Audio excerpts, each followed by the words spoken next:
कि जो transfer policy है इसको अति आवश्यक जो है, माननीय मंत्री जी से भी आपके माध्यम से अनुरोध करना चाहूंगा, क्योंकि आज सबसे ज्यादा प्रेशर जो है शिक्षकों की ट्रांसफर का ही है, चाहे वो एमएलएस पे है, चाहे वो मंत्री पर है, चाहे वो अधिकारियों पर है। और मेरा एक सुझाव ये है कि चलो ट्रांसफर पॉलिसी जब बनेगी तब बनेगी, लेकिन सेशन के बीच में जो है, ताकि बच्चों की शिक्षा पर भी प्रभावित ट्रांसफर ना की जाए। जैसा कि हमारे संज्ञान में आया, लगभग देखा जाता है कि शिक्षक होड़ में लग गए हैं कि अपनी ट्रांसफर कराएं और पीछे स्कूल जो है खाली होते जा रहे हैं। एक स्कूल खाली होता है, 100 आवेदन वहां की ट्रांसफर के लिए आ जाते हैं। विधायक के लिए भी बहुत मुश्किल है, मंत्री महोदय के लिए भी मुश्किल है, सरकार के लिए भी मुश्किल है। एक कौन से आदमी को चयनित किया जाए।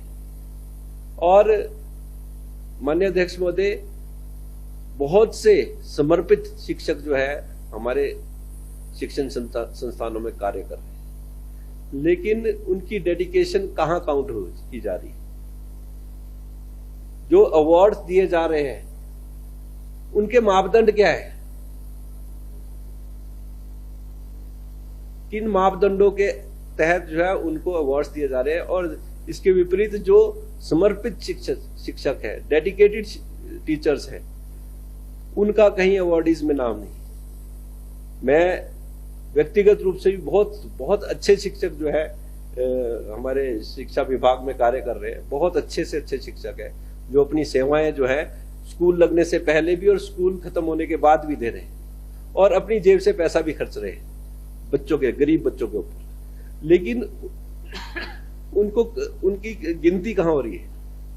तो मेरा निवेदन है माननीय मंत्री महोदय से भी कि ऐसे शिक्षकों को चयनित किया जाए और उनको जरूर जो है पुरस्कृत किया जाए, क्योंकि बहुत से शिक्षक है। और एक विषय है मल्टीटास्क वर्कर की, जो अभी हाल ही में भर्ती हुई पिछले सरकार में, सभी नियम जो है दरकिरार करके जो उनकी भर्तियां की गई, अपने आप ही रूल्स अमेंड किए गए। मैं एक छोटा सा आपको उदाहरण देता हूं कि जो इसमें एक नंबर रखे गए थे, 5 नंबर, कि जिस व्यक्ति ने स्कूल के लिए जमीन दान की है उसके परिवार में से किसी को जो है, जो भी व्यक्ति होगा उसको 5 नंबर दिए जाएंगे। लेकिन उसकी फैमिली की डेफिनेशन ही चेंज कर दी गई। उसकी फैमिली में कौन हुआ, जो दान करने वाला है उसका बेटा और बेटी केवल मत, ना उसका पोता उसमें फैमिली में आया, ना उनकी बहू आई। तो ये भी विचार करने योग्य बात है माननीय अध्यक्ष महोदय। और एक और जो अभी माननीय सदस्यों ने भी कहा कि जो भवन, स्कूलों के भवन कार्य जो लंबित पड़े हैं, बहुत से लंबे समय से आए, माननीय मंत्री महोदय ने भी इस पर जवाब दिया। मैं स्वागत करता हूं इनके जवाब का भी, लेकिन इम्प्लीमेंटेशन बहुत जल्दी जरूरी है। इसके अलावा मैं अभी विधानसभा समिति की बैठक में भी एक विषय उठा था, माननीय धर्मानी जी की अध्यक्षता में बैठक थी, कि एसएमसी के माध्यम से भी बहुत सा पैसा जो है भवन निर्माण के लिए दी जाता है, और विशेषकर एलिमेंट्री एजुकेशन। मेरा निवेदन माननीय अध्यक्ष महोदय आपके माध्यम से शिक्षा मंत्री से भी है, अगर विभाग के अधिकारी भी बैठे हैं उनसे भी है, कि 40-50 लाख की राशि जो है एसएमसी को दे दी जाती है, लेकिन उसमें क्वालिटी ऑफ वर्क कहां है, इसका क्या रिजल्ट है कि जो वहां टीचर्स हैं वही ठेकेदारी कर रहे हैं।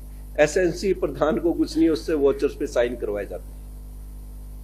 तो इसको भी बहुत गंभीर विषय है माननीय अध्यक्ष महोदय ये, क्योंकि इतनी राशि जो सरकार खर्च कर रही है, क्वालिटी ऑफ वर्क हो, और जिस चीज के लिए वो धन व्यय किया जा रहा है, कम से कम वहां पर स्कूल के निर्माण में जो है उसका प्रॉपर जो यूटिलाइजेशन हो, और बच्चों की शिक्षा के लिए, जिनके लिए बच्चों के लिए बनाया गया, वो भी उसके उपयोग में आ सके। तो ये बहुत गंभीर विषय है। हमने विधानसभा समिति की बैठक में भी किया कि माननीय मंत्री जी से मेरा निवेदन है इस पे बहुत गंभीरता से विचार करें। बड़ा गंभीर विषय है।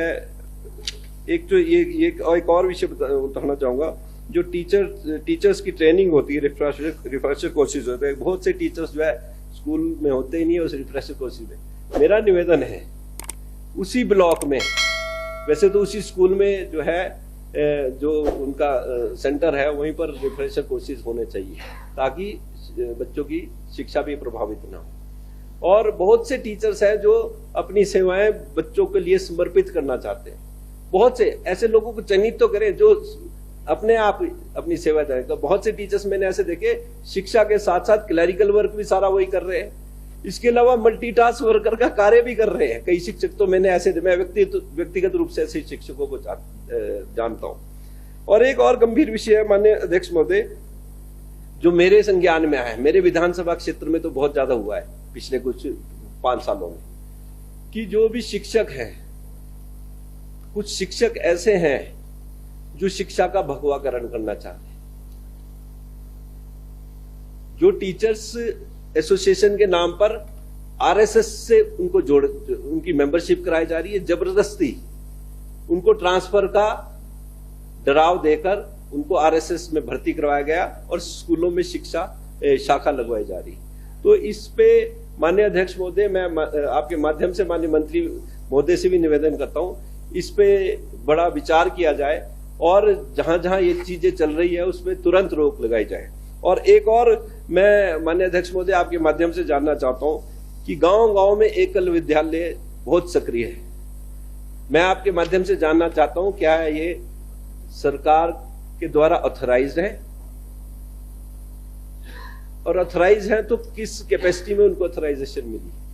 क्योंकि गांव-गांव में एकल विद्यालय चलाए जा रहे हैं और केवल जो है उसका भगवाकरण किया जा रहा है। ये एक राजनीतिक समझ लें, लेकिन हम चाहते हैं कि हमारा जो आने वाली पीढ़ी है सही दिशा पे चले। केवल उनका बौद्धिक विकास ना रोका जाए, क्योंकि एक बच्चे की जो अवस्था होती है, बाल अवस्था होती है, उसमें जहां को बुद्धि घूम जाए वहां को घूम जाती है। तो इसलिए जो है बौद्धिक विकास पे भी उन पर असर ना पड़े। तो ये बहुत गंभीर विषय मैंने आपके समक्ष रखा है। और